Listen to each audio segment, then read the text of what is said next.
आस्था रसोई में दोपहर के खाने की तैयारियां कर रही थी। गर्मी के कारण पसीने से लथपथ आस्था के पास उसकी सास सुमन फ्रूटी से भरा ग्लास लाते हुए बोलती है, बहू ये ले फ्रूटी पी ले, अभी अभी अमन लेकर आया है। इतनी गर्मी में काम कर रही है।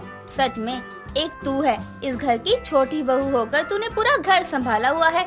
एक तेरी जेठानी माया पूरा दिन बस अपने सास श्रृंगार में लगी रहती है। कोई बात नहीं माँ जी, जेठानी जी अभी आ जाएंगी मेरी मदद के लिए, आप चिंता मत करो। और ये फ्रूटी का ग्लास यहाँ रख दो, मैं पी लूंगी। ठीक है बहू। सुमन ग्लास रखकर बाहर चली जाती है और आस्था काम खत्म करके जैसे ही फ्रूटी पीती है तो उसको वो इतनी टेस्टी लगती है कि वो एक ही घूंट में सारी फ्रूटी गटकने के बाद बोलती है, वाओ, इसका टेस्ट कितना अच्छा है। ऐसा लग रहा है जैसे सच में कोई मीठा रसीला आम पिया हो। बाहर देखती हूँ और है कि नहीं। आस्था हॉल में जाकर देखती है तो उसका पति अमन और सास सुमन पूरी की पूरी बोतल खाली कर चुके थे। ये देखकर वो मुंह बनाकर वापस से रसोई में आती है। तभी अपना साज श्रृंगार खत्म करके उसकी जेठानी माया रसोई में आकर बोलती है, देवरानी जी मैं आ गई, बताओ क्या काम करना है। जेठानी जी सारा काम हो चुका है, आप बस खाने के टेबल पर बैठ जाओ, मैं खाना लगाती हूँ सबके लिए। वाह, तुम तो सच में बहुत तेज हो काम करने में, मैं तो खुशी हो गई। बताओ तुम्हें क्या चाहिए, मैं तुम्हें वो दिला दूंगी। आखिर तुमने मेरे हिस्से का काम जो किया है। फ्रूटी की बड़े वाली बोतल मंगा लूं क्या? अच्छा रहेगा। अच्छा जेठानी जी, अगर ऐसी बात है तो आप मुझे फ्रूटी की 2 बड़ी बोतल ला कर दे दो, मैं उसी में बड़ी खुश हो जाऊंगी। अच्छा बस इतनी सी बात, चलो कोई नहीं, अभी देवर जी से मंगवा देती हूँ। अरे नहीं नहीं, किसी से मंगवाना मत, वरना माँ जी को पता चल जाएगा कि आप काम करने के बदले मुझे रिश्वत दे रही हैं। हाँ हाँ सही कहा, चलो मैं खुद लेकर आती हूँ। माया चुपके से बाहर जाकर 2 फ्रूटी की बड़ी बोतल लाकर आस्था को देती है, जिसको आस्था अपने कमरे की अलमारी में छुपा देती है और सबको दोपहर का खाना परोसती है। ऐसे ही समय गुजरता है। आस्था को अब छुप छुप कर फ्रूटी पीने की आदत लग चुकी थी। वो फ्रूटी की इतनी दीवानी हो जाती है कि पानी से भी ज्यादा फ्रूटी पीने लगती है। ऐसे ही एक शाम वो अपने कमरे में बैठी फ्रूटी पी रही होती है।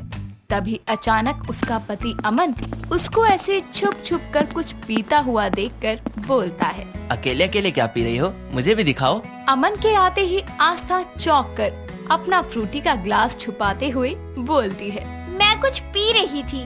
नहीं नहीं, मैं कुछ भी नहीं पी रही थी, आपको गलतफहमी हुई है। झूठी, अभी मैंने देखा, हटो मैं खुद देख लेता हूँ। रुको मैं देखती हूँ। ये फ्रूटी पी रही थी, मुझे फ्रूटी बहुत पसंद है, इसलिए मैं अपने कमरे में पी रही थी। बाहर पीती तो सबको अपनी बोतल में से देनी पड़ती। ये तो गलत बात है ना, अपने परिवार से छुप छुप कर ऐसे अकेले में खाना पीना अच्छा लगता है। इससे तुम्हारा पेट जरूर भर जाएगा लेकिन दिल नहीं, क्योंकि असली खुशी तो शेयर करके मिलती है। आप सही कह रहे हो, लेकिन अगर मेरी बोतल एक ही दिन में खत्म हो जाएगी तो क्या आप रोज ला कर दोगे? बस इतनी सी बात? हाँ बाबा ला दूंगा, बस चलो अब नीचे लेकर चलो बोतल को, सबके साथ पीते हैं। आस्था अमन की बात मानकर नीचे आती है और रसोई में जाकर सबके लिए फ्रूटी ग्लास में डालकर लाती है। ऐसे ही गुजरते दिनों के साथ आस्था का फ्रूटी का खर्चा भी बढ़ता जा रहा था। वो अमन से भी फ्रूटी मंगवाती और अपनी जेठानी से भी काम के बदले फ्रूटी ही मंगवाती, जिसके कारण एक दिन सुबह सुबह माया उठकर रसोई में आकर बोलती है, देवरानी जी आप बताइए मेरे हिस्से का काम क्या है, मैं ही कर देती हूँ। लेकिन जेठानी जी मैं सब कुछ कर लूंगी, आप चिंता क्यों करती हो, आप बस मुझे फ्रूटी दे देना। नहीं नहीं, आपकी फ्रूटी अब मुझे महंगी पड़ रही है, इससे अच्छा तो मैं अपने हिस्से का काम खुद ही कर लूँ। इतना बोलकर माया रसोई में काम करने लगती है। कुछ ही देर में वहाँ सुमन आती है और माया को काम करता देखकर बोलती है, अरे आज सूरज कहाँ से निकला है, बड़ी बहू रसोई में कैसे आ गई? बस माँ जी आ गई, मुझसे देखा नहीं जाता देवरानी जी को अकेले काम करते हुए, इसलिए अब से रोज उनकी मदद करवा दिया करूँगी, इसमें मेरा खर्चा कम होगा। खर्चा कम कैसे होगा? ओह हाँ, काम करेगी तो मेकअप पर समय बर्बाद नहीं करेगी और मेकअप खरीदने की जरूरत भी नहीं पड़ेगी। इतना बोलकर सुमन वहाँ से चली जाती है। ऐसे ही अब गुजरते दिनों के साथ आस्था का फ्रूटी पीना बढ़ता जाता है, लेकिन अब उसको अपनी जेठानी से फ्रूटी नहीं मिलती थी, जिसके कारण वो अब अमन से ही रोज फ्रूटी की डिमांड करती, जिसके चलते एक दिन अमन गुस्से में आस्था को बोलता है। बस आस्था, फ्रूटी फ्रूटी फ्रूटी, अरे यार कितनी फ्रूटी पियोगी? मेरी आधी सैलरी तुमको रोज फ्रूटी की बोतल लाकर देने में खर्च हो जाती है। अंबानी के घराने में नहीं रह रही हो, तुम्हारे शौक के अलावा भी पूरा घर देखना है मुझे। पर मेरी बात तो सुनो। अमन बिना कुछ सुने वहाँ से चला जाता है। बेचारी आस्था, जिसको अब फ्रूटी की लत लग चुकी थी, उसको फ्रूटी दिलाने वाला कोई नहीं था। ऐसे ही एक शाम उदास बैठी आस्था के पास उसकी सास सुमन आकर बोलती है। क्या हुआ बहू, इतनी उदास क्यों है? माँ जी, मेरा फ्रूटी पीने का बड़ा मन कर रहा है, लेकिन मेरे पास पैसे नहीं है लाने के लिए, और से अमन जी भी नहीं लेकर आ रहे हैं। मैं क्या करूँ? फ्रूटी पिए बिना तो मुझे घबराहट होने लगती है। इतनी सी बात, रुक मैं तुझे लाकर देती हूँ। सुमन बाहर जाकर फ्रूटी की छोटी वाली बोतल लेकर आती है और आस्था को देते हुए बोलती है। बहू ले, इसको 2 ग्लास में डाल ला, हम दोनों आराम से पीते हुए टीवी देखेंगे। एक तो इतनी छोटी सी बोतल लाई है माँ जी, उसमें से भी खुद को भी पीनी है। अब खैर देनी तो पड़ेगी। आस्था रसोई में जाकर 2 ग्लास में फ्रूटी डाल कर ले आती है। ऐसे ही अब आस्था अपनी जेठानी और पति के बाद अपनी सास सुमन के पीछे पड़ जाती है कि वो उसे रोज रोज फ्रूटी लाकर दे। इन सब से परेशान होकर सुमन अमन से कहती है। अमन बेटा, आस्था बहू को ये फ्रूटी का चस्का इतना लग चुका है कि वो तेरे जाने के बाद तो ऐसे जिद पर अड़ जाती है कि अगर उसको फ्रूटी नहीं दी तो वो खाना पीना ही छोड़ देगी। बता बेटा, अब मैं रोज रोज उसको फ्रूटी कहाँ से लाकर दूं? हाँ माँ, इस बात से तो मैं भी परेशान हूँ, इसीलिए मैंने उसको मना कर दिया था फ्रूटी दिलाने से, तो अब वो आपके पीछे पड़ गई। दोनों बातें कर ही रहे थे कि तभी वहाँ पर आस्था आ जाती है, हाथों में 2 फ्रूटी की बोतल लिए और कहती है। देखो माँ जी, मैंने आज तक जितनी भी फ्रूटी पी थी ना, उनकी प्लास्टिक की बोतलों को बेचकर मैंने 2 बड़ी बोतल फ्रूटी ले ली। अब मैं इसको एकदम ठंडा ठंडा करके पीऊंगी। इतना बोलकर आस्था फ्रिज के टेम्परेचर को फुल करके अपनी फ्रूटी की बोतल को फ्रिज के आइस सेक्शन में रख देती है। थोड़ी ही देर में वो बर्फ जैसी जम जाती है, जिसे देखकर आस्था बोलती है। ये क्या? ये तो बर्फ की तरह जम गई। लेकिन कोई बात नहीं आस्था, पिएगी तो तब भी पेट में जाके अपने आप लिक्विड हो जाएगा। आस्था बर्फ जैसी चिल फ्रूटी भी गटागट पी जाती है, जिसके बाद अगली सुबह उसका गला बहुत बुरी तरह जाम हो जाता है, इतना कि उसे बोला तक नहीं जाता। उसकी ये हालत देखकर अमन सुमन उसे बोलते हैं। मिल गया तुमको सुकून, अब पियो और फ्रूटी। बहू, तूने जरूर ठंडी फ्रूटी पी ली होगी। बेटा, तुझे पता होना चाहिए कि किसी भी चीज का इतना क्रेज ठीक नहीं। फ्रूटी मीठी होती है, और ऐसे ही अगर तू फ्रूटी पीती रही तो तुझे शुगर हो जाएगी जल्दी ही। रहने दो माँ, किस बेवकूफ को समझा रही हो आप? माँ जी, अमन जी, मैं समझ गई हूँ। अब फिर से ज्यादा फ्रूटी नहीं पीऊंगी। प्लीज मेरा गला ठीक करवा दीजिए। आस्था की हालत देखकर सुमन उसको नमक वाला गर्म पानी देती है, जिससे गरारे करने के बाद आस्था को कुछ राहत मिलती है, और 2-3 दिन लगातार ऐसा करने पर उसका गला ठीक हो जाता है और वो अपनी फ्रूटी पीने की आदत को कंट्रोल कर लेती है। सत्यम अपने नाम का बिल्कुल उल्टा था। सच बोलना तो जैसे उसकी जुबान से निकले शब्दों की बेइज्जती करना था। उसकी जबान से निकलता था तो बस चीजों को बढ़ा चढ़ाकर फैलाना, यानी कि चुगली करना। परिवार में उसकी माँ हेमा, बहन सुमिता और उसकी पत्नी रिधिमा रहा करते थे। ऐसे ही एक दिन सभी लोग बैठकर नाश्ता कर रहे होते हैं। तभी हेमा बोलती है। बहू सुन जरा, वो गांव वाली नीना मौसी है ना, वो शायद आएंगी घर। तुम तैयारियां कर लेना, तुम तो जानती हो ना उनको क्या क्या पसंद है। जी जी माँ जी, मैं सब कर दूंगी। आज मैं उनकी पसंद का सारा सामान ले आती हूँ। माँ, मैं क्या कह रहा था, मौसी को मना कर दो आप। पर क्यों लल्ला, क्या हुआ? अरे माँ, तुम सुमिता, रिद्धिमा इतना सब करती हो उनके लिए, पर मैंने मौसी को कहते सुना था कि मेरी तो कोई इज्जत ही नहीं करता। बहुरिया ठंडा बासी खाना देती है, जरा भी ध्यान नहीं रखती। कीड़े पड़े ऐसे परिवार वालों को। क्या मौसी ने ऐसा कहा? यकीन नहीं होता मुझे। तो क्या मैं झूठ बोल रहा हूँ? नहीं नहीं लल्ला, तू क्यों झूठ बोलेगा? जीजी को मैं कभी नहीं आने दूँ अब इस घर में। आज के आज मना कर दूंगी। सभी लोग नाश्ता खत्म करते हैं और सत्यम ऑफिस के लिए निकल जाता है और हेमा भी नीना को कॉल करके घर आने से मना कर देती है। फिर थोड़ी देर बाद शाम होती है और सत्यम घर वापस आता है और फ्रेश होने के लिए कमरे में जाता है, जहाँ रिद्धिमा उससे बोलती है, जी आपने ये नीना मौसी वाली बात माँ जी को क्यों बताई? आप जानते भी हैं आज उन दोनों के बीच में कितनी बहस हुई है। अरे तो गलत क्या कहा मैंने? जो सस्ता वही कहा है। जी लेकिन इस तरह से कहा वो सही नहीं था। मैंने आपको कितनी बार कहा है कि बातें इधर से उधर मत किया कीजिए। आप सुनते ही नहीं हैं। चुगली करना बंद कर दीजिए अब आप। जी मैडम, मैंने कोई चुगली नहीं की है। अपना ज्ञान अपने पास रखो और खाना लगा दो, भूख लगी है। इतना कहकर वो अपने रूम से चला जाता है। कुछ देर बाद सभी लोग खाना खाकर सो जाते हैं। ऐसे ही वक्त बीतता जाता है और सत्यम की चुगलियां करने की आदत बढ़ती जाती है। घर तो घर, वो तो ऑफिस में भी लोगों की बातों को इधर से उधर किया करता, जिसके चलते कई बार लोगों का आपस में झगड़ा होता और सत्यम इसका लुत्फ उठाता। पर रिद्धिमा अपने पति की हरकत से अच्छी तरह वाकिफ थी, इसीलिए वो उसकी बातों में नहीं आती थी। ऐसे ही एक दिन सुमिता अपने बॉयफ्रेंड के साथ एक पार्क में बैठकर बातें कर रही होती है। तभी सत्यम उसे देख लेता है और जल्दी से घर आकर अपनी माँ को सब कुछ बता देता है। शाम को जैसे ही सुमिता घर आती है, तभी हेमा उससे बोलती है, आ गई महारानी सैर सपाटा करके?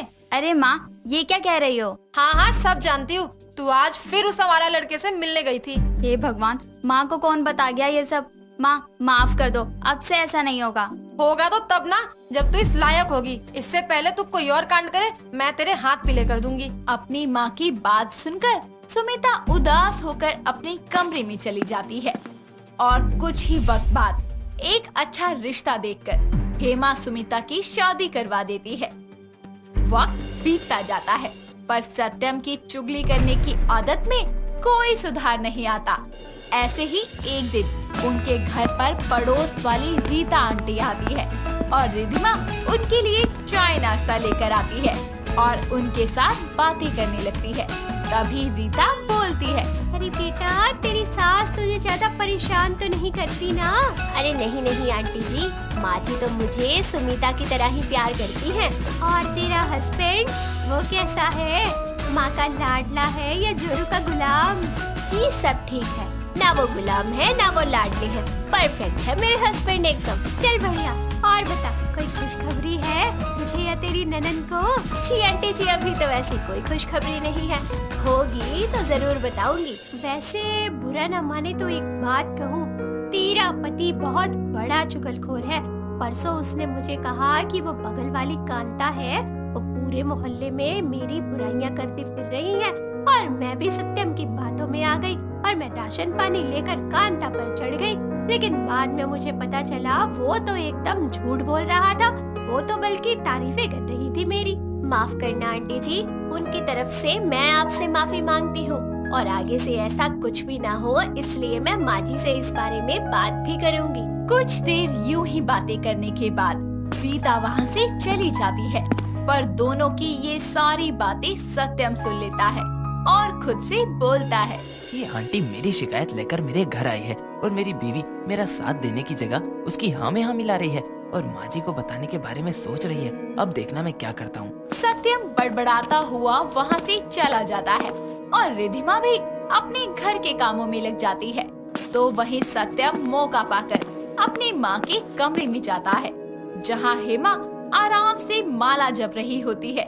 सत्यम अपनी माँ के पास बैठकर उनके पैर दबाने लगता है। तभी हेमा बोलती है, का हुआ लल्ला, क्या बात है? आज माँ का इतना ख्याल रखने का मन कर रहा है तेरा? माँ क्या करूँ, बस रिद्धिमा तो मुझे लगता नहीं है कि कभी आपकी सेवा करेगी। क्यों लल्ला, ऐसा क्यों कह रहा है तू? माँ ये गलत होगा, नहीं नहीं, मैं नहीं बताऊंगा, चुगली करना अच्छा नहीं लगता मुझे। अरे लल्ला, तू मुझे बता क्या बात है, बाकी तो मैं अपने आप देख लूंगी। माँ वो बात ये है कि आज रीता आंटी आई थी और मैंने रिधिमा को बात करते सुना। वो कह रही थी कि आप उससे एकदम कोल्हू के बैल की तरह काम करवाती हैं। आप किसी नागिन से कम नहीं हैं। जब से वो इस घर में आई है आपने कभी उसे कोई सुख नहीं दिया, उल्टा उसकी जान चूस रखी है अपने ताने दे देकर। और तो और कह रही थी कि उसका बस चले तो वो आपको जहर देकर मार दे। अपनी बीवी की झूठी चुगलियां करके वो वहाँ से चला जाता है और उसकी बातों से हेमा के अंदर गुस्से का ज्वालामुखी फटने लगता है और वो गुस्से में तनतनाती हुई रिधिमा के पास जाती है, जो कि रसोई में खाना बना रही होती है। हेमा ना आओ देखती है ना ताओ और रिधिमा को जोरदार चांटा लगा देती है और बोलती है, अरे बेशर्म लुगाई, तुझे जरा भी शर्म नहीं आई मेरे बारे में झूठ बोलते हुए? माँ जी, ये आप क्या कह रही हैं? मैंने क्या किया है? आप मुझे मार क्यों रही हैं? अब मुझे भी झूठ बोल रही है? अरे मैं सब समझ गई हूँ, तेरी सारी सच्चाई अब मेरे सामने आ गई है। पर माँ जी, हुआ क्या है? एक बार मुझे मेरी गलती तो बता दीजिए। आप मुझ पर इतना गुस्सा क्यों कर रही हैं? बहुत तेज चल रही है मेरे सामने, मुझे जहर देकर मारना चाहती है ना? माँ जी, ये सब आप क्या बोले जा रही हैं? भगवान के लिए ऐसी बातें मत कीजिए। रिधिमा की बात सुनकर हेमा उसे पूरी बात बताती है, जो भी उससे सत्यम ने कहा था, जिसके बाद रिधिमा बोलती है, ओ, तो ये सब सत्यम जी का किया धरा है। मुझे पहले ही समझ जाना चाहिए था। माँ जी, जरा आप उन्हें यहाँ बुलाइए और मैं रीता आंटी को बुलाती हूँ और फिर पता चलेगा कि सच क्या है। बहुत हो गया, आज तो इनका ये चुगली का खेल मैं बंद करके रहूंगी। जिसके बाद हेमा सत्यम को हॉल में बुलाती है और वहीं रीता और रिधिमा भी होते हैं। रीता सारी बात हेमा को बताती है कि किस तरह उसकी बहू ने उसके सामने उसकी तारीफ की थी और उसके बेटे की वजह से उसकी और कांता की लड़ाई हुई थी। ये सब सुनकर हेमा हक्की बक्की रह जाती है और तभी रिधिमा बोलती है, सत्यम जी, अब आप सच कहेंगे या एक दो गवाह और पेश करूं? रीता आंटी ने जो भी कहा है वो सच कहा है। मैंने आपसे जो भी कहा वो झूठ था। मुझे चुगली करने में मजा आता है, इसीलिए मैं बातों को इधर उधर करता था। लेकिन जब मुझे ये पता चला कि रिधिमा ये बात आप तक पहुंचा रही है तो मैंने सोच लिया कि इससे पहले वो कुछ कहे मैं ही आपकी नजरों में उसे गलत साबित कर दूंगा, ताकि आपको कुछ भी कहे तो आपको यकीन ना हो। देख ली है माँ अपने लल्ला की करतूत। अरे चलता फिरता परमाणु बम है ये, जो सच्ची झूठी बातें इधर उधर लगा के कहीं भी आग लगा देता है। अरे भला ऐसा कौन करता है? माँ जी, अब तो सारा सच आपके सामने आ चुका है ना, या अब भी सफाई देनी है आपको कोई? नहीं नहीं बहू, माफ कर दे, मेरी गलती है। मैं पल भर में ही इस नालायक की बातों में आ गई, बिना ये सोचे समझे कि तू कभी ऐसा कर ही नहीं सकती। अरे गधे, तेरा नाम सत्यम इसलिए रखा था कि तू सच बोले, पर तू तो मेरी नाक कटवाने में लगा है। सत्यम जी, कम से कम अब तो समझ जाइए, चुगली करने से कभी किसी का भला नहीं होता बल्कि नुकसान होता है। अब चुगली करना छोड़ दीजिए।